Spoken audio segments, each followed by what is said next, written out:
नमस्कार दोस्तों। जो लोग फेसबुक पर रवि सोनड़ की धर्मपत्नी जो खत्म हुई है उसको लेकर ऊटपटांग एलिगेशंस की बौछाड़ कर रखी है, उनके लिए एक निवेदन है कि पुलिस को इन्वेस्टिगेशन करने दें। जांच का विषय है, जांच करने दें।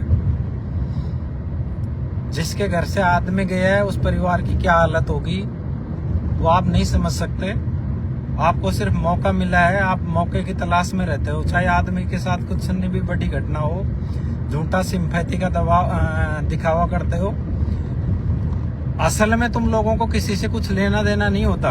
आज मुझे ये भी एहसास हुआ है कि भविष्य में ईश्वर ना करे किसी के साथ ऐसी घटना हो, लेकिन अगर हमें अब ये समझ में आने लगा है धीरे धीरे कि अगर भविष्य में ऐसी कोई घटना हमारे साथ घटित हो जाती है तो आप लोग कोई कसर नहीं छोड़ोगे अपनी भड़ास निकालने में। आपको सच्चाई से कोई मतलब नहीं है, दूर दूर तक आपको कोई लेना देना नहीं है सच्चाई से। आपको आपकी भड़ास निकालने से मतलब है। जो आज मेरे धीरे धीरे ये बातें बहुत अच्छे से समझ में भी आ रही हैं। आप लोगों में से कितने आदमियों को हकीकत पता है?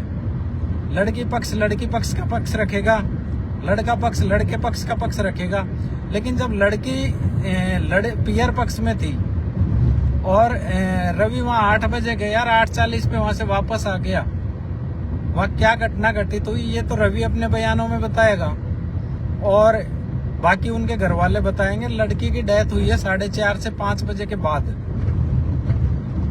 तो उस पीरियड के बीच में वो जो कीटनाशक है वो वहां कैसे आया, क्या घर वालों को ध्यान नहीं था?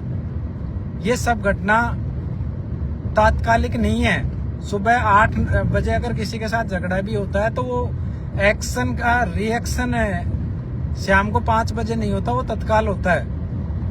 जो रवि ने बताया उस अनुसार उसके सामने जो उसके भाई ने उसके साथ मारपीट की थी और वो हाथ जोड़ के वहां से निकल के आ गया कि मेरे सामने आप झगड़ा मत करो।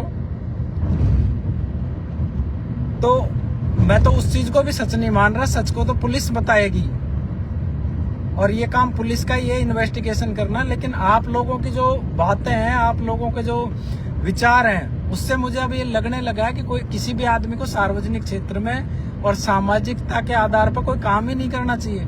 आप लोग तो सब मौके की तलाश में रहते हो कि आदमी कब लपेटे में आएगा। मानते हैं अगले आदमी की भी बेटी गई है घर में से, लेकिन अगर कीटनाशक खाने से किसी का, क्योंकि जो प्रथम दृष्टया मामला समझ में आ रहा है वो ये है कि भाई फांसी से तो डेथ हुई नहीं है, कीटनाशक खाने से हुई है। तो कीटनाशक से तत्काल डेथ नहीं होती है, उसको समय पर हॉस्पिटल क्यों नहीं ले जाया गया, कीटनाशक कहां से आया, ये सब जांच का विषय। तुम फालतू में जज बन रहे हो। समझ में नहीं आ रहा कि आप लोग मेरे ऊपर एलिगेशन लगा रहे हो कि मैं दोस्ती निभा रहा हूँ, फलाना कर रहा हूँ, ढिकाना कर रहा हूँ। सब एक चीज, कम से कम इतना सा कॉमन सेंस तो होना चाहिए ना कि यार किसी पे कोई आफत आएगी आपके किसी जानकार के ऊपर, अनजान के ऊपर। मैं तो अनजान आदमियों के ऊपर भी इसी तरह से जाता हूँ। मान लिया वो जानकार है, लेकिन अगर उसकी गलती है तो कानून उसको सजा देगा, मैं थोड़ी रोक पाऊंगा उसको। मैं कोई जज हूँ या फिर सुप्रीम कोर्ट का देखे न्यायाधिपति हूँ, या मैं एसपी लग रहा हूँ दौसा में कि मैं बचा दूंगा उसको, या मेरी इतनी चलती है कि मेरे कहने से बच जाएगा वो। जो सच है उसको पुलिस इन्वेस्टिगेशन में सामने रखेगी, दोनों पक्षों को सुनेगी, दोनों तरफ से एफआईआर हो रही है, दोनों तरफ से एफआईआर हो रही है तो दोनों की जांचें होंगी ना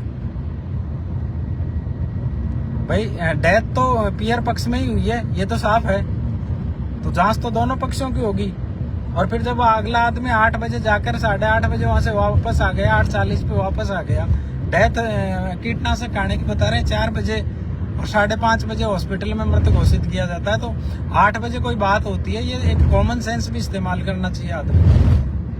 बाकी लोग क्षेत्रवाद, गांववाद, गोत्रवाद हावी करके, रिश्तेदारी हावी करके इस तरह के मामलों को जानबूझ के तूल देते हैं। ज्यादातर हाईलाइटेड जो लोग होते हैं उनको बदनाम करने की तो निश्चित तौर पे कोशिश होती है।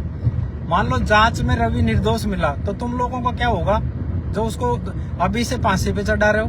दोषी हुआ तो सजा देगा कानून उसको, तुम क्यों जज बन रहे हो फालतू में ही? और जिसको लिखना है खूब लिखो, कोई दिक्कत नहीं है, लेकिन मेरे बारे में फालतू कमेंट किया तो अच्छी बात नहीं है। वो मैं इलाज सब जानता हूँ, मेरा काम है, मैं पूरा दौसा जिला मीणा समाज का लीगल एडवाइजर हूँ, उसके साथ साथ अभी सचिव का पद है, तो मेरा दायित्व तो बनता है दोनों पक्षों को समान रूप से देख रहा हूँ। मैं वहां भी गया तो वहां पे भी उनके उस पक्ष से भी मैंने बात की है। ऐसा नहीं है कि मेरा किसी से कोई क्या कहना साबित करना चाह रहे हो, मौके पे जाते नहीं और हवाबाजी बिल्कुल ऐसी कर देते हैं कि जिससे सारा ही मामला जैसे तुम्हारे पक्ष में बनाया हो या तुमने तुम्हारी आंखों के सामने डेथ होती हुई देखी हो। कोई सुसाइड नोट लिख दिया, कोई वीडियो बना दिया जिससे स्थिति स्पष्ट हो जाती हो कि हाँ रवि की वजह से या उसके परिवार की वजह से उसकी डेथ हुई है। अब वो तो सारा ही पार्ट है इन्वेस्टिगेशन का है, तो इतना सा काम तो पुलिस को भी कर लेने दो। पहले भी 20 मामले में समाज के ऐसे बता दो जिसमें लोगों को दोषी ठहरा दिया गया, सोशल मीडिया पे उनकी धुर उतार दी गई, बाद में वो निर्दोष साबित हुए हैं। तो इस तरह से किसी के ऊपर लांछन लगाना ठीक नहीं है। जो भी हो रहा है, अब उनके घर में चूल्हा नहीं जल रहा, 1.5 साल का बच्चा है उसके घर पे, उनकी स्थिति क्या होगी, वो कैसे पलेगा, उनकी क्या सोच है, उसकी माँ हार्ट पेशेंट है। किस तरह की बातें कर रहे हो, किस तरह की चीजों को। मैं रवि का पक्ष नहीं रख रहा, दोनों पक्षों का। लड़की पक्ष से भी क्या बीत रही होगी अगर उसने गलती नहीं की तो। उनके घर से भी आदमी गया है, जिसको उन्होंने जन्म दिया, इतना बड़ा किया, वो आदमी उनके घर से गया, तो उससे क्या बीत रही होगी। तुम बेमतलब में जज बन रहे हो वहां पे। बाकी मुझे ज्ञान देने का शौक नहीं है, लेकिन मैं जब से पोस्ट देख रहा हूँ तो मेरे से रहा नहीं गया, और मैं जब बस्ती से रास्ते में आ रहा था तो मैंने सोचा कि एक बार इनको इस चीज से सच से अवगत कराना चाहिए। धन्यवाद।